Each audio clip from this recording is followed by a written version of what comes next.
So, know that. Game of Thrones is near, I get it. So I'm Janelle Eagle. I am a member of JQ's board very proudly. And I'm going to share a little bit about why JQ matters and specifically what JQ does. So Shul was on the opposite end of town in Fremont, California, where I grew up. And this meant that I was one of only 2 practicing Jews from kindergarten through high school. Despite that obstacle, I was raised in Reformed congregation, Temple Beth Torah, and I was an unusually involved kid. I went to Sunday school, Hebrew school, summer camp at Camp Swig. May it rest in peace. I self-selected to continue my Jewish education post-bat mitzvah, did youth group, 6 weeks in Israel, got confirmed.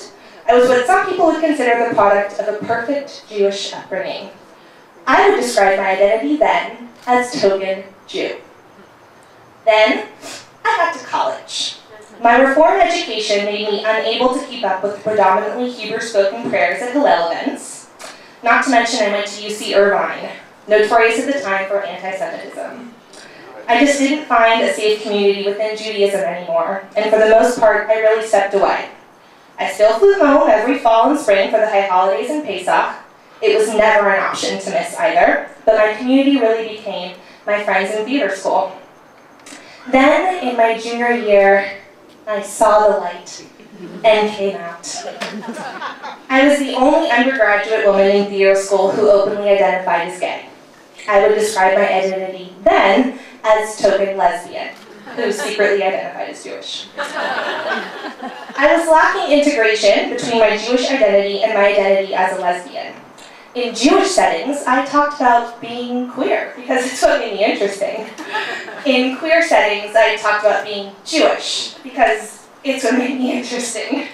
I had clearly become accustomed to being the token and learned to embrace it, not realizing that something was missing. Like so many other young people who are queer, I moved to Los Angeles, specifically to West Hollywood, after I graduated, and became immediately involved in the queer scene. I knew what resources were available to me, I had readily available role models, and saw my community reflected in the media. I became active in LGBTQ causes. I worked for organizations such as GLAAD, No on Prop 8, and even did a stint in Ohio on the 2008 Obama campaign. I certainly identified as a queer Jewish Angelino, but I was still going home to NorCal for the high holidays and Passover. None of my time or energy was spent building a Jewish community here in Los Angeles. Then I discovered JQ. A lesbian friend of mine brought me to a JQ Shabbat dinner, or what I like to call the gateway drug. Everyone was queer, everyone was Jewish, and I had no idea what made me interesting. I suddenly felt not so token. But I did feel I was amongst my people. I felt welcome as my whole self, and it was an unbelievable awakening for my soul. And after that night, I was hooked. Through JQ's leadership development process, I joined what was then called the Women's Inclusion Committee. I volunteered at Jewish day schools and met allies like Inez. I got addicted to talking about how awesome it was to be Jewish, especially to my queer Jewish friends who didn't know anything about this thing called JQ. Fast forward to now, I've led birthright trips. I'm an active volunteer for American Jewish World Service. I am a member of the Federation's Community Leadership Institute, and I will be traveling to Israel for the 4th time in 3 years this June. I say this not to brag, but to ask us all to think about just how many more young, queer Jewish Angelinos there are that are in this city that could change the face of the Jewish community if JQ were able to reach them. This real, authentic transformation of myself to becoming the token, super Jewy lesbian, none of it would have been possible without JQ. Last year, I officially joined JQ's newly relaunched board, and through this deeper involvement, I see firsthand that we're trying to fill a lake with a garden hose. Demand for JQ's programming around holidays and Shabbat far outpaces demand. Phones are constantly ringing with requests for speakers, lesson plans, and social service referrals, and we're not doing this work in a vacuum.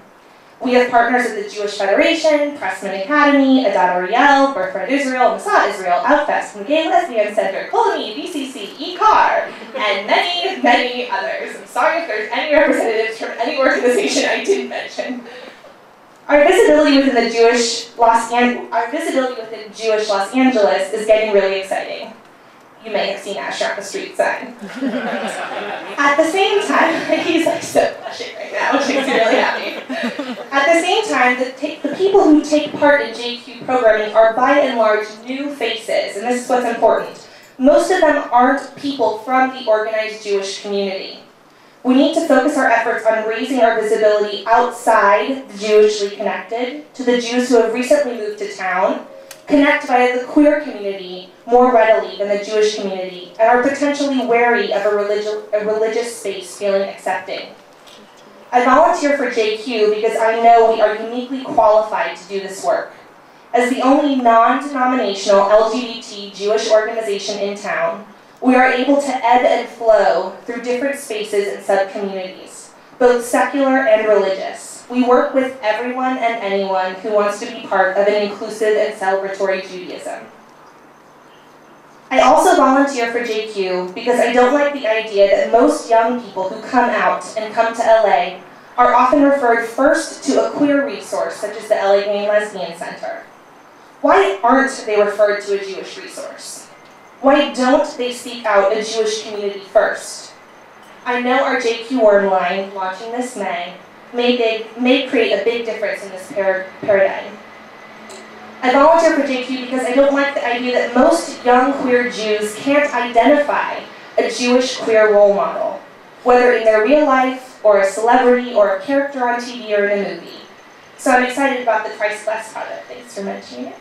A visibility campaign that introduces positive messages, role models, and stories via social media. I also know that many secular LGBT giving circles are wary of contributing funds to religious causes, and not all Jewish institutions are ready to publicly support LGBT causes.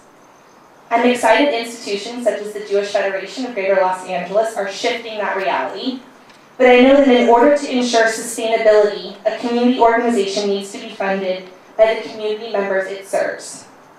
So, I'm asking you, our Los Angeles Jewish and allied community, to support JQ. We're a great investment. We're a small organization with just over a $100,000 a year budget, so your gift goes a long way. JQ currently has only one full-time professional, that's Mr. JQ, with a few less than part-time consultants. And JQ currently has no office space and minimal overhead expenses. With your help, we'll be able to build our existing programs so that they are more readily available, fully publicized, and at the highest quality our members have come to expect. We'll be able to do more directed outreach beyond the Jewish community so that the queer community knows about the specifically Jewish resources we and our partners offer.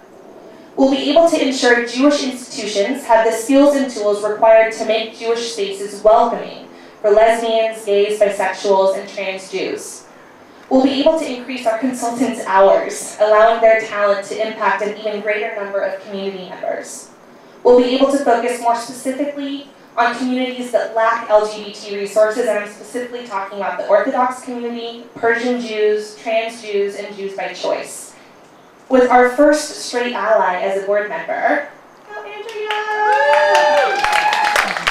and multiple community member support, we'd also like to launch an ally initiative by the end of the calendar year, specifically focused on building community for the parents, friends, teachers, and loved ones of LGBT Jews.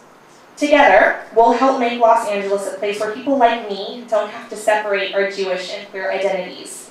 And we'll ensure the Jewish future by making coming out worthy of a good mazel tini or a mensch Judah, and an opportunity to become even more fully connected to the welcoming Jewish community, instead of a time to run from it.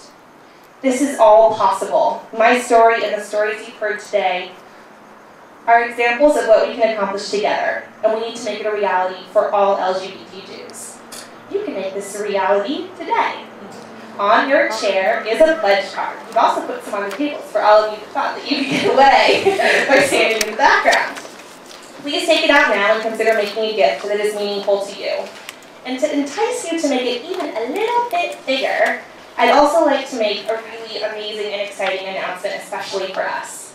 With Julie Platt's leadership, we have assembled a group of donors who are willing to match any donations raised today up to $10,000, dollar for dollar.